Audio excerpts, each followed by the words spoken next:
আলাইকুম। বাচ্চাদের জন্য নিয়ে আসছি বিকেলের নাস্তা। আমার বাচ্চারা এখন নুডলস খাবে। আর আমি এখন রান্না করেছি আর সাথে একটু সস দিয়ে দিব। আমি সসটা দিচ্ছি, তবে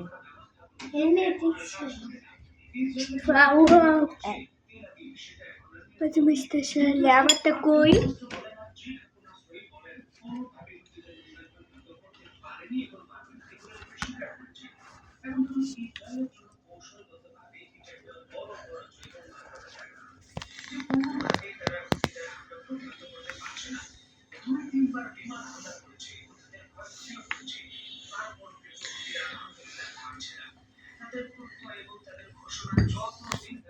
Tata, bye bye.